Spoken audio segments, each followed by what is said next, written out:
Hello. Good morning, good evening, good afternoon. It's in the afternoon around 3 p.m. and the temperature start at 8 degrees Fahrenheit. The sky is pretty much, it's kind of like there is like it's kind of darker, but not too dark. The sun is a little bit up but not too high. There is a huge development here going on this part of town. It's actually pretty wonderful that they are improving every single day. But anyways, Washington DC, the visibility is not too high. When I got into the car, temperature was 29, so it jumped back to 26. I think it was really updating. The system was updating. So anyways, today is I believe it's January the 3rd, so it's the 3rd day of January 2026. We are still in New Year's mode. We just moved on this year. We are in a new different environment. The things are moving on as normal. It's Saturday, so the traffic should be light. It's actually 35 minutes drive 35 minutes drive to where I'm going. The average driving time is usually 45 to an hour between Monday to Friday to where I go every single day, but today is only about 35, which is a very low, but still moderately higher, because in a normal non-traffic area like at night, the driving time is 26 minutes. So this is relatively higher than expected. But obviously on Saturday usually things changes. Sometimes there could be more traffic, there could be less traffic, depends. All right. The visibility is pretty high. I can see the Capitol, I can see the lights as well, but not as high. So you can see from a distance from here, but not super high. It's just like relatively higher. So I would say the visibility is around maybe like around few percentages. I cannot really estimate how much. Seems like I'm speeding right now, which I could give me a ticket in the mail. Probably have a bunch of tickets in the mail. But anyways, welcome to DC. I hope you're enjoying the nature, the beauty. Yesterday was sunny, today no more. So things changes every single minute. Things changes every single time. This is typical in DC. I've made the videos many times. You can go back and watch my videos in the same place, drive in the same area. There's always constant changes in the city. It's a small city, but you'll be surprised in how we get different types of climate, types of weather. So it's kind of fascinating. This company, Falcon Towing LLC. If you need them, call them at this 571-637-300. 571-637-300. Falcon Towing. Give them a business. I don't like towing trucks, but hey, they gotta feed their families, you know. They gotta eat. His kids gotta eat, so give them a business for some reason. But anyways, again, this looks different when it looks like this. When it's this time of the year, right, and we have this type of climate. It looks different. It's not too sunny, it's not too bright, it's not too dark. It just looks beautiful, you know. Honestly, I love this kind of nature or environment, or whatever you have to call it. Alright, let's go in and just speed up a little bit. And seems like everybody's outside, so it's not too bad. Probably the temperature is pretty good outside. The temperature is not that bad. So yesterday at night at around 2 a.m. I received a very shocking news where the Federal Airspace Association or Federal Aviation Administration, whatever they call it, issued a warning to ground all the flight traffic around Venezuela's airport, the national airport. Now, for many years, the US has already like banned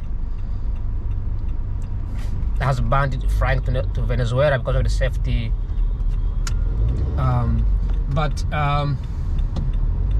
Don't turn, you're gonna get hit. Now you can go. Perfecto. Beautiful. Now and I can go as well. I like it. I like how we drive here. We're rolling.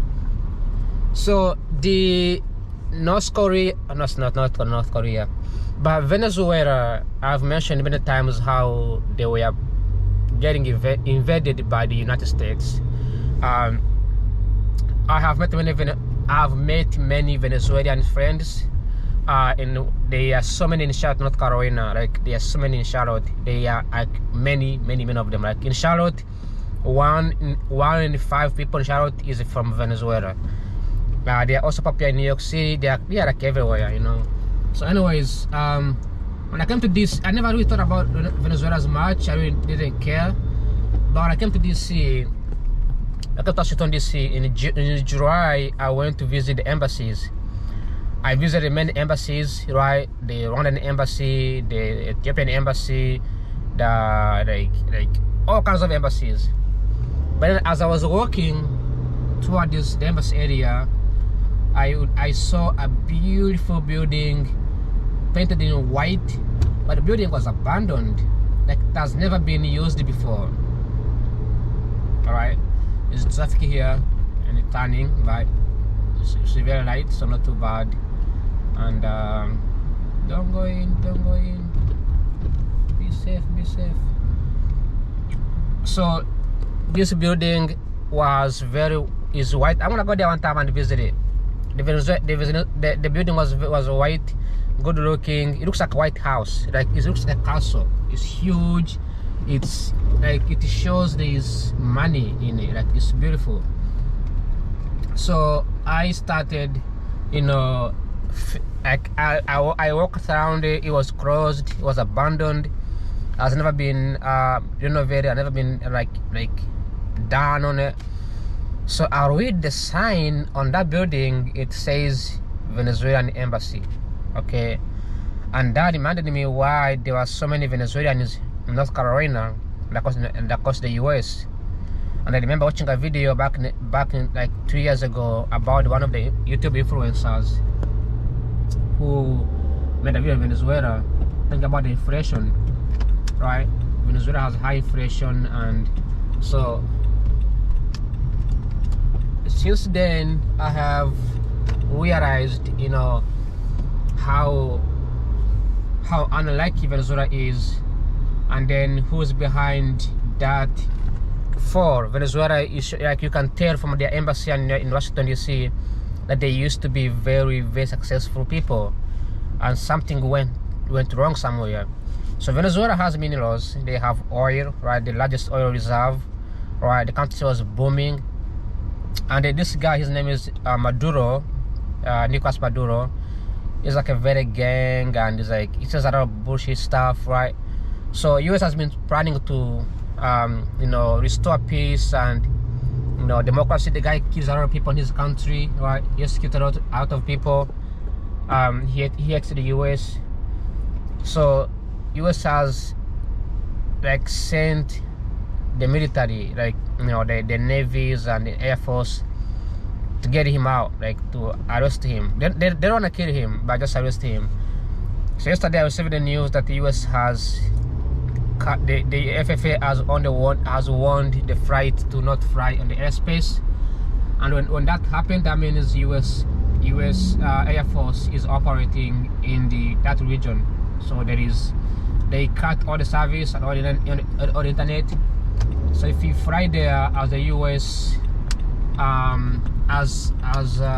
with commercial airlines, you won't get a signal.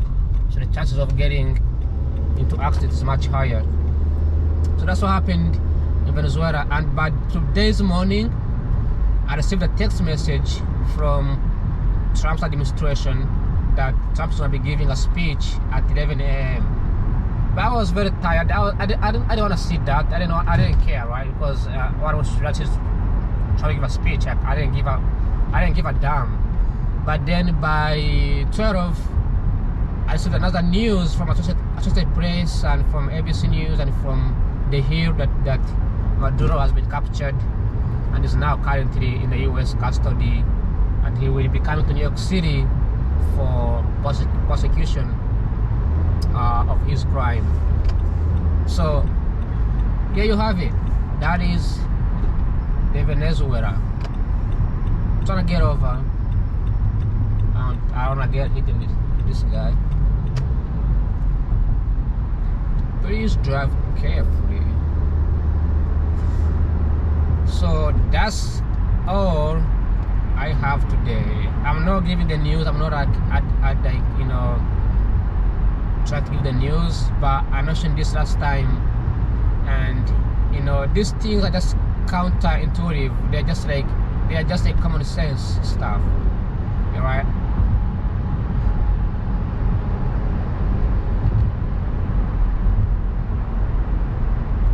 Alright, I'll enjoy the tunnel here as I'll be heading over to this.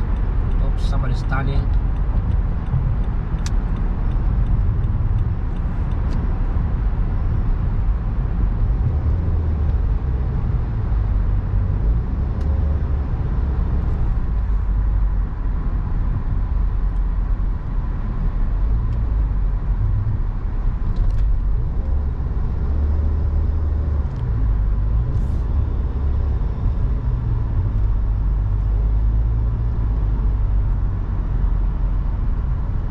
Traffic is very, very light. It's actually impressive. I love it. I like it. I am pretty much liking it.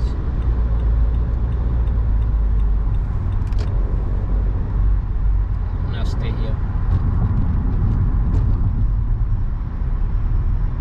So anyways, this morning, just after getting a text message from Trump administration that Trump is giving a speech. Okay, it was very unusual text message from Trump administration that usually I get like a bunch of text messages from Trump administration, but this was very unusual. It was very unusual. It was more like, watch big news from Donald Trump. I'm like, okay, BS, I'm not gonna watch it. He gives the news all the time, like not a big deal, right? But then like an hour later, I see the news from Associated Press, from AP News. I got the news from The Hill, a news from from all bunch of news sending me all the time, telling me like Maduro is now captured. So when I remember back at 2 a.m. when I received the messages about the warning of the commercial flights from flying in Venezuela, that told me like, oh, okay, now I know why. Because the U.S. military was operating. Don't hit me, but don't hit me. You're too fast. Slow down. Now I know why why is there always traffic here? I mean, there's nothing really special on this side. Maybe there are cars emerging, but come on. So now I know why what I was about to say. The US was giving a warning last night not to fly on the Venezuela's airspace. That's because the US government was operating the military operations in Venezuela. Now, if you're wondering, Venezuela has oil, okay? They have mineral resources, which it's not just Venezuela. It's like many countries have mineral resources, and there is no. This should be a common sense. There is no reason for the United States to spend this sort of resources. I mean, I said this in my last time. Okay, while I'm driving right now, I'm getting closer to Pentagon. Right, Pentagon has men and women doing the work. There are people doing, like, sacrificing their lives, sacrificing their efforts, researching, studying, analyzing the ways to strengthen the security, right? Make nations safer. And then there are also people out there, like people like me, like we live in this country, working every single day all these people you see over here, these are people, these are human beings driving these cars, right? These people are working class. They are working, they are paying taxes so that the US can be better. And then the US sends that money overseas to countries like Venezuela, to countries like Congo, to countries like Nigeria. And these countries, they are not doing any efforts to restore democracy. No efforts, not even a bit, not even a single bit, right? So US is not getting any benefits. By the way, this is the Pentagon, and in case you didn't know, Pentagon here, right? It's empty. Nobody's here because it's Saturday, right? Military is off. But like I say, because it's Saturday does not mean they are not working. Okay, it can be Saturday, but they are busy working, sending armies everywhere in the world. They are busy investigating. They are busy doing the work. Right? That's the army, my friend. Okay. So last time I mentioned how United States has access to every single president in the world, and they can do anything they want whenever they want it. Okay. But US does not care. US does not care about your country as long as your country does not ask for help. Okay. These countries ask for help. They ask, hey, can you give us the army? US gives them the army. They fight, they win, then they go against the United States. So Venezuela has minerals, and of course Trump has promised to lower the prices of minerals in the United States. So that's one of the ways of lowering minerals is to be friends with United States, and then have access to the mineral, to the oil reserves. Venezuela, despite benefiting from the United States, has been like shifting the relationship toward this China, which is not fair, right? This is the same thing with canal. It doesn't make sense. Like if you have a country, if your country benefits you a lot, right? It gives you all the resources, promotes you, helps you out, and later on you switch your relationship with another country, like China, for example.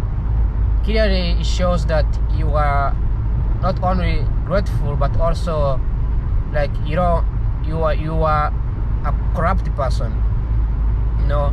So Venezuela, Maduro was captured just a few moments after he had a meeting with a Chinese leader.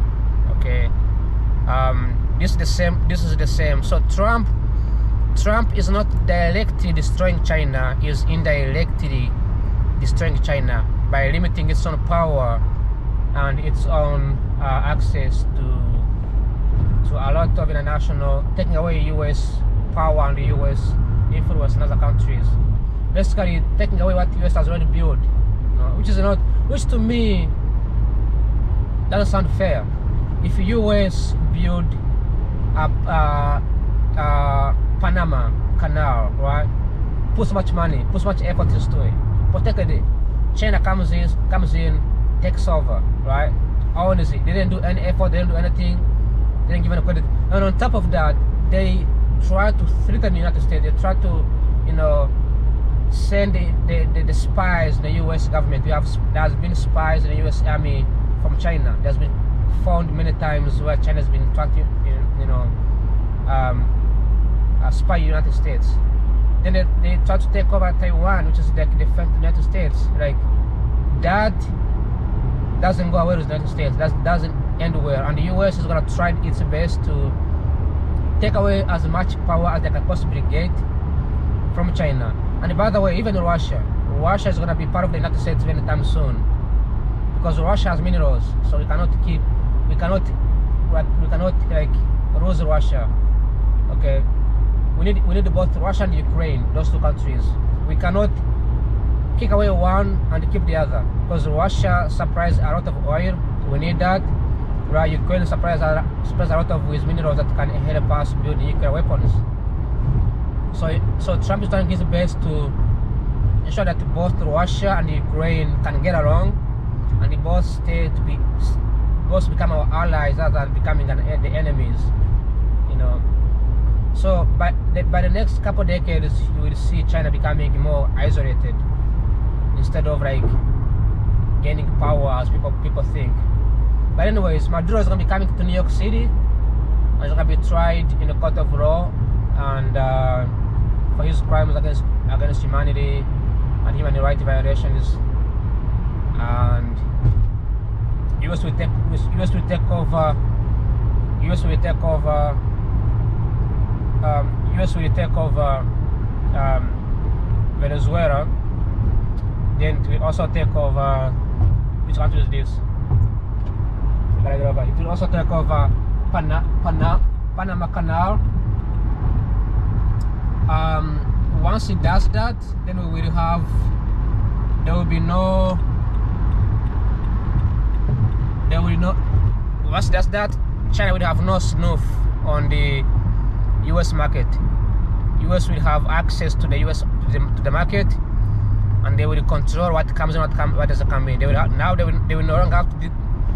no longer have to deal with the Chinese influence on the U.S. border.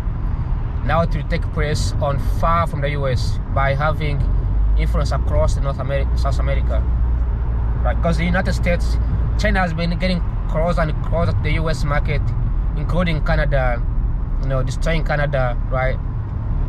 By now, that's not going to happen anymore as the U.S. takes over Venezuelan oil and as well as